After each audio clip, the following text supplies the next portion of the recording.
இதுவெல்லாம் அன்புமணிக்கு யாருன்னே தெரியாதுங்க. வன்னியர் பற்றி நான் தெரியாத போராட்டத்தில் கலந்துட்டு இருக்கான்னு ஒன்றும் கிடையாது. அந்த தியாகிகள்லாம் என்ன பண்ணுறான், குடும்பம்லாம் ஏரி வேலை கூலி வேலைக்கு தான் போகிறானுங்க. ஸோ அவங்களே எதுவும் பண்ணலை. நான் வாங்கி கொடுத்த 3 லட்ச ரூபாயை கூட ராமதாஸ் உங்களுக்குலாம் 5 லட்ச ரூபாய் கொடுக்கணும்னு வந்து சில பேர்கிட்ட வாங்கி வந்துட்டார். என்ன சொன்னார், நான் மந்திரி ஆன உடனே எல்லா தியாகிகளுக்கும் வந்து கான்கிரீட் வீடு, அடுத்த வருடம் உடனே எல்லாருக்கும் விவசாய நிலம், அடுத்த வருடம் என்ன பண்ணுறேன்னு கேட்டிங்கன்னா எல்லாருக்கும் வந்து சிறு தொழில் வச்சு கொடுத்துருவேன், அந்த குழந்தைங்களை கடைசி வரலும் படிக்க வச்சு நான் வந்து வேலை வாங்கி தருவேன், அரசு வேலை. ஸோ இந்த மாதிரி அவரும் சத்தியம் பண்ணுற மாதிரி, ராமதாஸ் பண்ணுற சத்தியம் மாதிரி அவர் சொல்லிட்டு சத்தியசீலர் அவர் இவன் அண்டம் போகுது குளிக்கிட்டு போயிட்டாங்க.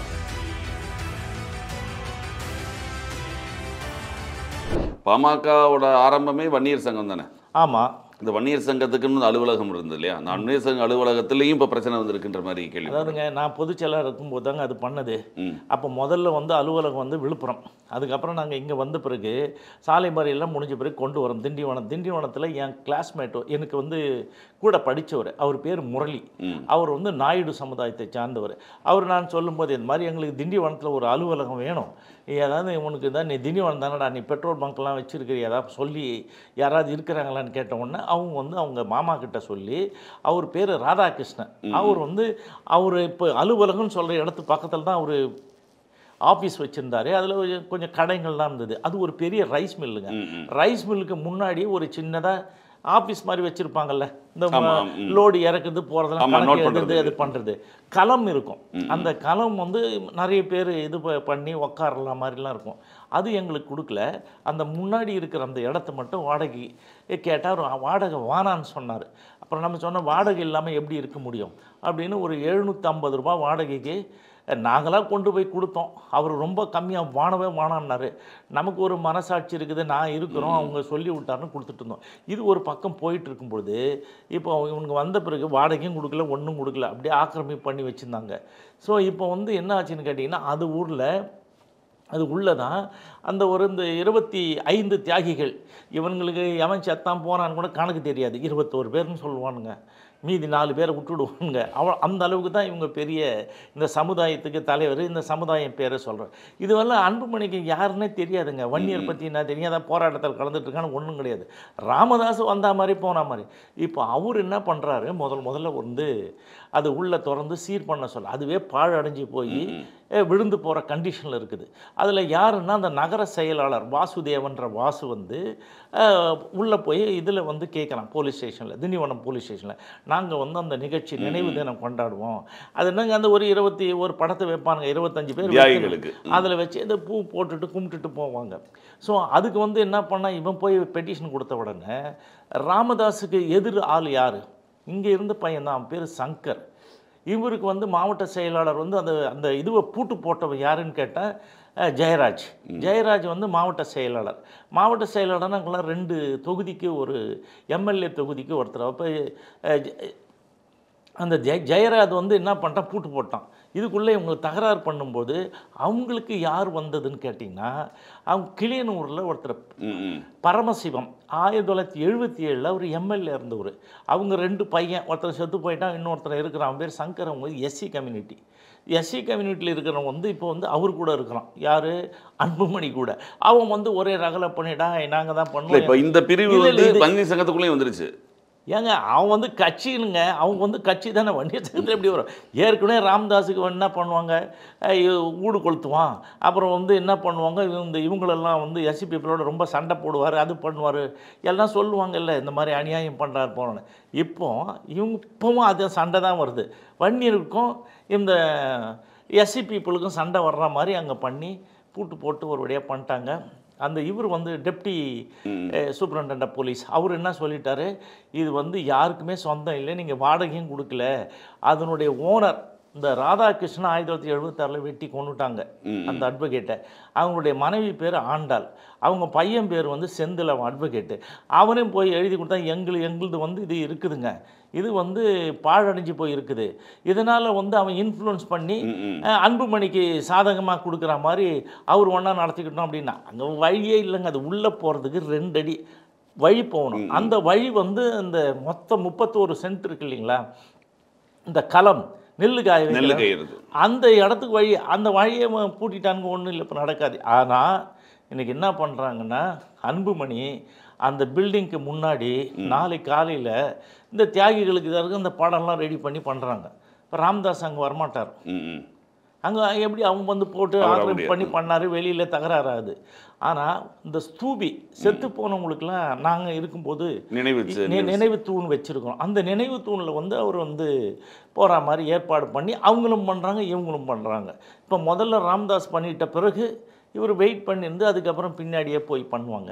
ஸோ அதில் முதல்ல வந்து சித்தனி ஏழுமலை அந்த ஸ்தூபிலேருந்து ஆரம்பித்து கொள்ளுக்காரன் குட்டை அந்த தேசிங்க அப்படின்னு ஒருத்தர் இருக்கார், ராணுவ வீரர் சிறுதொண்டமா தேவி. அவங்க தான் முதல்ல பாப்பனப்பட்ட ரங்கநாத கவுண்டரை துப்பாக்கியால் சுட்டாங்க, கொண்டாங்க. அவர் கடைசியாக இறந்து போனவர். ஸோ இப்போ வந்து நாளைக்கு வந்து முடியாட்டாலும் ராமதாஸ் போகிறார். எல்லா ஏற்பாடுகளும் பண்ணி இருக்கிறாங்க. ஸோ இவனுக்கு 2 பேரும் பண்ணுறது இல்லை. செத்து போன தியாகிகள் வந்து இது வரணும், யாருக்குமே ஒரு சின்ன உதவி செய்யலை. அவெல்லாம் வந்து நான் இருக்கும்போது கலைஞர்கிட்ட பேசி 3 லட்சம் ரூபாய் கருணை தொகை வந்து 1500 ரூபாய் பென்ஷன் வாங்கி கொடுத்தா அது 3000 ரூபாய் இருக்குது, அது 10,000 கேட்டுட்ருக்கோம். ஸோ இங்கே வந்து அவங்க வந்து எதுவும் பண்ணல. அந்த தியாகிகள்லாம் என்ன பண்ணுறாங்க, குடும்பம்லாம் ஏரி வேலை கூலி வேலைக்கு தான் போகிறாங்க. ஸோ அவங்கள எதுவும் பண்ணலை. நான் வாங்கி கொடுத்த 3 லட்சம் ரூபாயை கூட ராமதாஸ் உங்களுக்கெல்லாம் 5 லட்சம் ரூபாய் கொடுக்குறேன்னு வந்து சில பேர்கிட்ட வாங்கி வந்துட்டார். ஸோ இவனுங்க தான் போகிறாங்க. அவங்க யார் வருவாங்க, போய் சும்மா அந்த ஸ்தூபிக்கிட்ட நின்று 2 பூவை போட்டு போயிடுவாங்க. இப்படி தான் இவங்க வந்து தியாகிகள் தினம் கொண்டாடுறாங்க.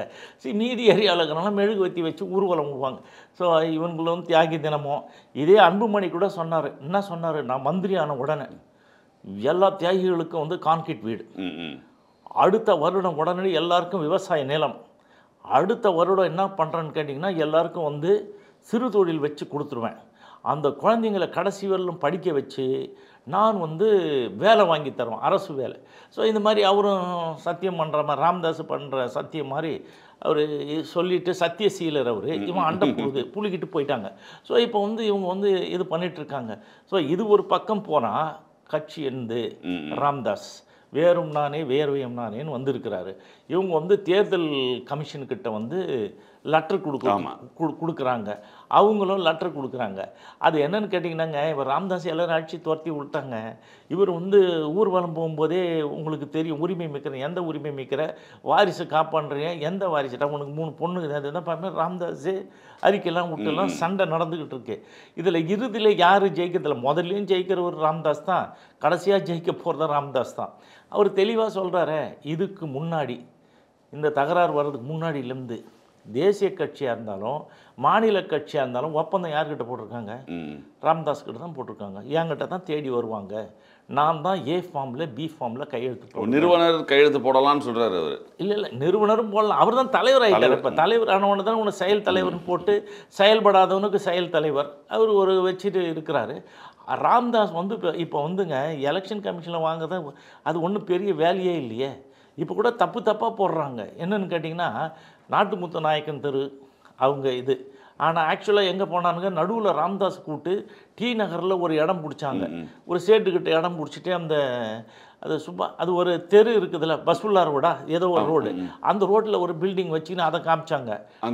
பொங்கு தமிழ் அறக்கட்டளை இல்லை, அது வேறு இது வேறு இது பண்ணாங்க. அதுக்கப்புறம் என்ன பண்ணால், அன்புமணிக்கு முதல்ல ஒரு வீடு, இந்த வீடுலாம் யார், உலக ரட்சகன் ஒருத்தர் இருந்தார், அவருக்கு செய்யார் சீட்டு கொடுக்கும்போது வாங்க அந்த 5 வீடு எழுதி வாங்கினாங்க. அதில் அந்த வீட்டில் தான் அன்புமணி இருந்தது இது நாள் வரலாம். ஸோ அங்கே வந்து ஒரு அட்ரஸ் போட்டு 10 முதல்ல அந்த இடம் போட்டு அன்புமணி கிளைம் பண்ணுறாரு. இதோ வந்துச்சு பாருங்கள் லெட்டர் அப்படி இப்படின்னு. அவங்க கேட்டால் வந்து நாட்டுமுத்து நாயக்கன் தெரு பூட்டு போட்டு அப்பயே பூட்டிட்டாங்க, ஒன்றும் இல்லை அதில். ஸோ இவங்க 2 பேரும் மாறி மக்களை குழப்புறாங்களோ இல்லையோ, தெளிவாக வந்து 2 பேருக்கும் நான் தான் அப்படின்னு சொல்லிட்டு இருக்கேன். ராமதாஸ் வந்துங்க கூலிப்படை வச்சுருக்காள்.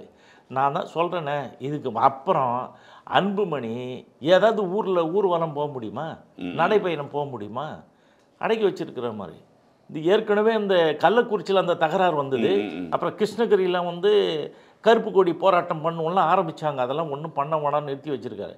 இதுக்கு அப்புறம் இந்த இஷ்யூக்கு அப்புறம் அவன் போனால் எந்த ஊருக்கும் போக முடியாது, ஊர்வலமே போக முடியாது, உதை தான் கொடுப்பானுங்க. ஏன்னா எல்லாரையும் அடித்து பார்த்தா போலீஸ்லாம் முன்னாடிங்க எப்பயுமே ம், ம். தலைவர் போகிற 3 காரை விட்டுட்டு மீதிலாம் அடிங்கன்னுவானுங்க. முன்னாடி பின்னாடி விஐபி இங்கே இருப்பாங்கல்ல, அதனால அன்புமணி விட்டுட்டு மீதி பேர்லாம் அடின்னு ராமதாஸ் சொல்லுவார். அது நடக்கும், இப்போ பார்க்க போகுது. ஸோ இது வந்து என்னது, ஒரு கட்சிக்கு யாருக்கும் அங்கீகாரமே இல்லாத கட்சி, கழுது தெரிஞ்சு கட்டுரும்பாய் ஒன்றும் இல்லாமல் போனது, ஐயோ பாவம் பாமக என்ற நிலை எட்டிவிட்ட ஒரு கட்சியை இவங்க வந்து 2 பேரும் சண்டை போட்டுக்கிறாங்க. இதுக்கு வந்து மக்கள் வந்து ஊரில் இருக்கிறவங்கெல்லாம் சிரிப்பாக சிரிக்குது. நான் வேற என்ன சொல்கிறது. இதுக்கு நடுவில் சுசீலா வந்து போச்சு. சுசீலா வந்துடுதுங்களா, ஏங்க கல்டன் நீங்கள் சொல்லுங்கள், சுசீலான்னா ஒன்றுமே இல்லைன்னா, ஒரு கல்டன் ஹோட்டல்ன்றது 7 ஸ்டார் ஹோட்டல். அது ஒரு சாப்பாடு வந்து 5000 ரூபாய், ஒரு 1000 பேருக்கு போட்டால் எவ்வளோ, அதெல்லாம் ஒரு ஒன்றுமே கிடையாது தான். அங்கே போட்டால் வர்றவங்களுக்கெல்லாம், அங்கே வந்தவங்களுக்கெல்லாம் 1 லட்சம் ரூபாய் கிஃப்ட்டு சுசீலா சொந்தக்காரங்களுக்கு. மீதி கட்சி நிர்வாகிகள்லாம் 1000 ரூபாய் வந்து பரிசு பொருளோடு அனுப்பியிருக்கிறாங்க. ஒரு சும்மா வர்றதுக்கு எதாவது கொடுக்கணும்ல அதனால். ஸோ இந்த அளவுக்கு செலவு பண்ணி கிராண்டாக ராம்தாஸ் 50வது திருமணத்தை கொண்டாடினார். ஜூன் 24 அவங்களுக்கு நினைக்கிறேன், ஜூலை. இவர் வந்து ஆகஸ்ட் 24 இவங்களுக்கு. ஸோ இந்த மாதிரி வந்து ஏகபோகமாக தமிழக மக்கள் சுபிட்சமாக இருக்கிற மாதிரி வேலை பார்த்துட்டு இருக்காங்க. மிக்க நன்றி. பாமகவில் நடக்கக்கூடிய குழப்பங்கள் என்ன அப்படின்றது வேணா கூட இருந்து பயணித்ததுனால உங்களுக்கு ஆரம்ப காலகட்டங்கள் தெரியும் இல்லையா, அதனால் விளக்கினீர்கள். மிக்க நன்றி. நிகழ்ச்சியில் கலந்து கொண்டு தங்கள் மேலான கருத்துக்களை தெரிவித்ததற்கு நன்றி.